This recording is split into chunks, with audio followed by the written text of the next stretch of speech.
minha gente da EJA. Eu sou a professora Vilma Campos, sua professora de arte.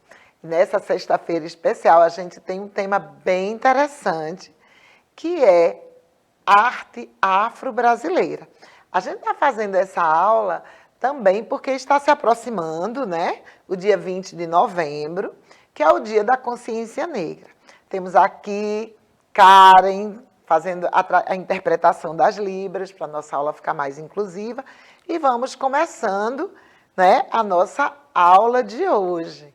E aí, arte afro-brasileira.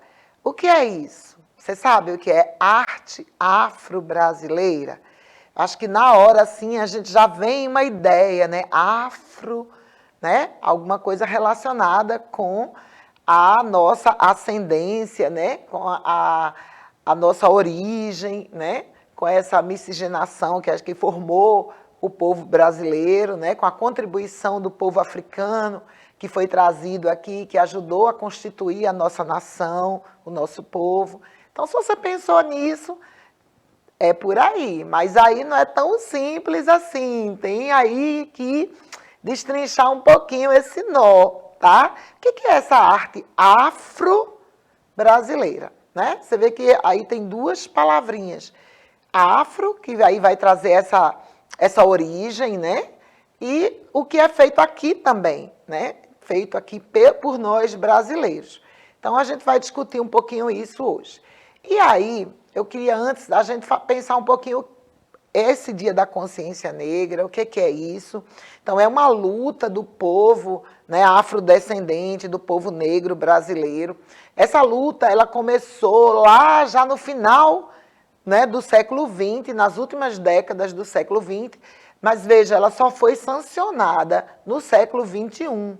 Essa luta de mudar, de instituir um dia importante para se pensar sobre as contribuições, né, dessa influência negra no Brasil e também da consciência de que é importante, né, se ver como negro, não negar, né, essa origem, porque houve um tempo, por conta da escravidão, né, de todo esse processo em que o povo negro ele se sentia, né, ele se sentia diferente, ele se sentia discriminado, e de fato isso ocorria e ainda ocorre, infelizmente, mas essa consciência mesmo e essa afirmação foi muito importante para a gente poder discutir todas essas questões. Isso só veio acontecer em 2003, né, instituição pelo Senado brasileiro, né, e aí de lá para cá a gente vem trabalhando esse tema, discutindo essas questões, né, do racismo, para que a gente possa ter uma sociedade mais justa, mais igual, tá certo? Isso é muito importante. E agora a gente vai falar um pouquinho dessa arte afro-brasileira.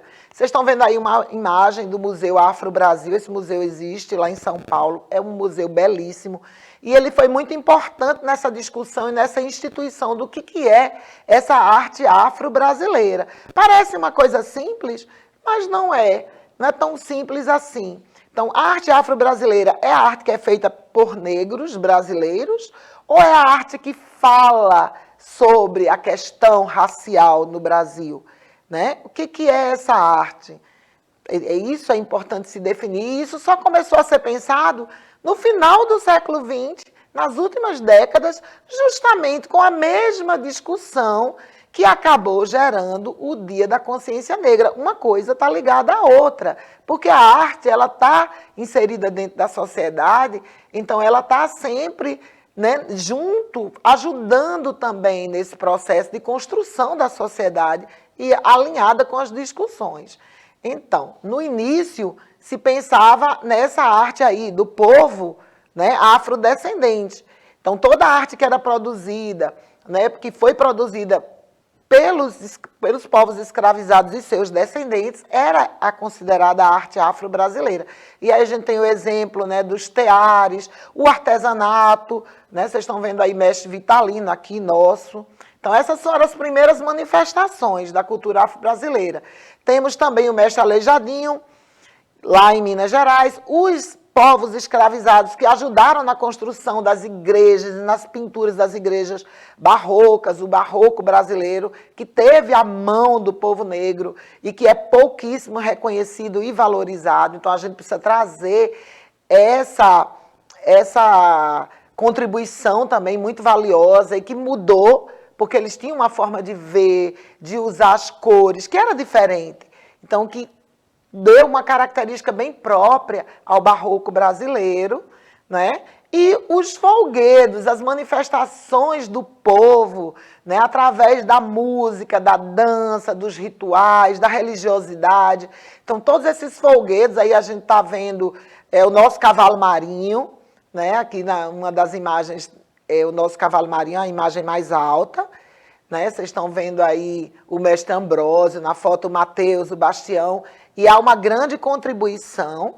Do lado de cá, uma congada, né? Vocês estão vendo aí a imagem de uma congada, isso é uma manifestação da cultura afrodescendente que acontece mais lá na Bahia, norte de Minas. Aqui em Pernambuco ela não é tão comum, tá? Existem aqui outras manifestações, como o maracatu, maracatu nação, maracatu rural, né? Que são expressões próprias desse povo, né, que vem dessa origem aí dos povos escravizados. E aí, depois disso, é que vai surgir a discussão de uma outra arte que vai além dessas expressões populares, né, que é uma arte mais, digamos assim, mais organizada, mais estruturada e que se aproxima, né, do conceito de uma arte maior.